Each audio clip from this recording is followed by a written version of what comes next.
Здравейте! Както прави Лили Иванова. Жесток Бретон. Супер. Почнахме, да.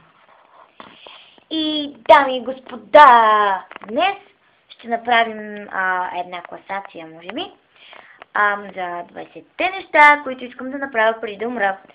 И нека да запишем първото.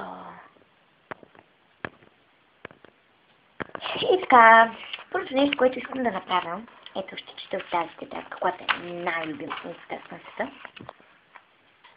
Ето. От нея ще чета и смятам да не обработвам това клипче. Така, 20 неща, които искам да направя преди да умра. Първо нещо. Искам да отида в Ню Йорк. Искам да отида в Ню Йорк за всичко на света, всичко. Просто обърках. И така, нека да започнем и с второто. Второто е, искам страхотно семейство. Тоест, както подразбирате, е ваша работа, но аз го подразбирам по този начин. Искам да имам страхотно семейство, което просто да бъде перфектно. Искам да ставам сутрин, да ходя на работа, после да ходя да вземам децата ми в градина, после или от училище, да не забравяме и мъж, разбира се. Третото е, искам да спечеля много конкурси.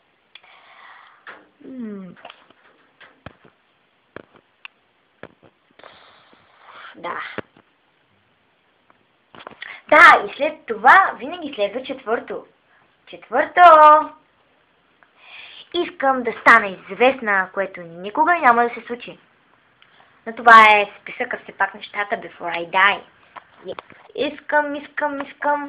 И това е петото нещо. Искам да стана актриса. Да, това искам да стана.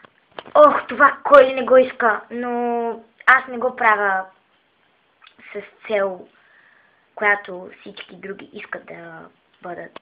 Аз искам да бъда малко по-богата, но с благородна цел. Не за нищо особено. За нищо по-различно.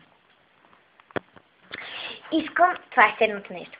Искам да имам най-добра приятелка, която да ме подкрепя във всичко, защото всички знаем, че на тази тинейджърска възраст до 9 клас не можеш да си намериш добра приятелка, която да не те презе.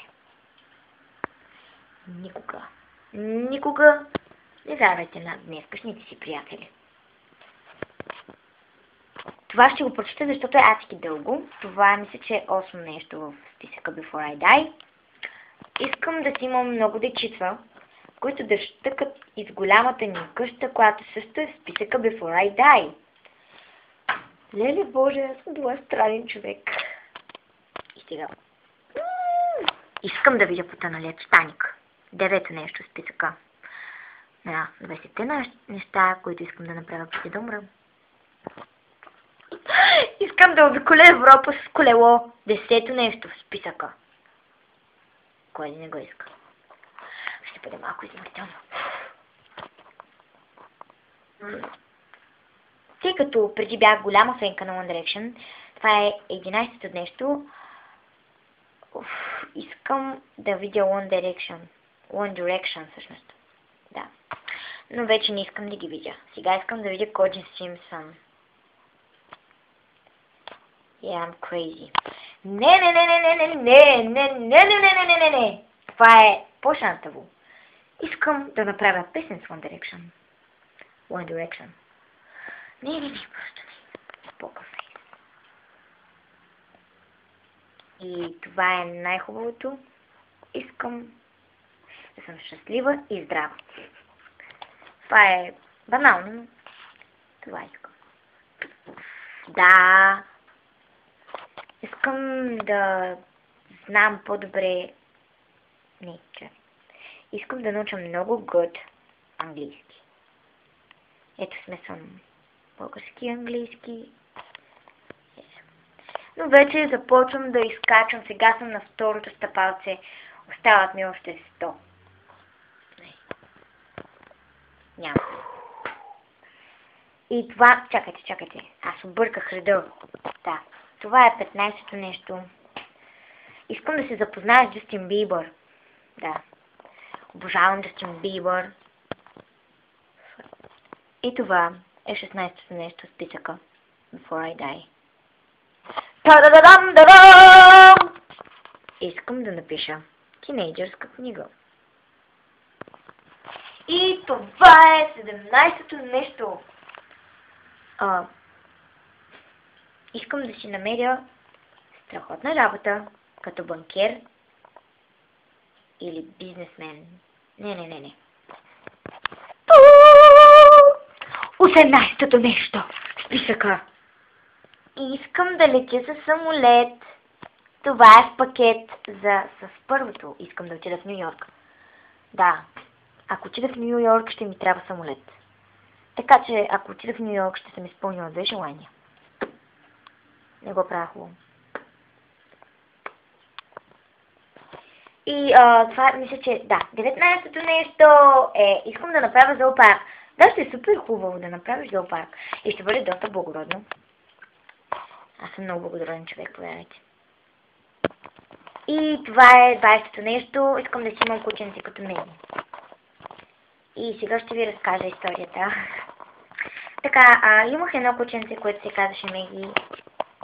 И аз много си го обичах, беше като човек. И просто не можех да съм го... Преди 2 години то почина. И беше... преди рождения си ден, точно преди да навърши 71. 71 години! Много си го обичах наистина и ако щете ми вярвайте, но и плаках като човек. Много го обичам. Все ще го обичам, но ако си взема друго кученце, едва ли ще забравя First, my dog. Но вече го забравих, защото минаха все пак 2 години. И, приятели, това бяха 20-те неща, които искам да направя преди да умра. Превод. Ако искате и вие да направите, т.е. като моето, няма да се сърдя. Не се сърдя на хората, които копират нещо. Просто, все пак, ако не можете да се сетите за нещо, който прави влогове. И ако искате, напишете долу някакви въпроси, винаги ще ви отговоря. Ако се съберат повече въпроси, ще направя другата седмица, около сряда или четвъртък, ще направя нов влог, където ще ви отговарям на въпросите. Дано да се съберат толкова. Чао!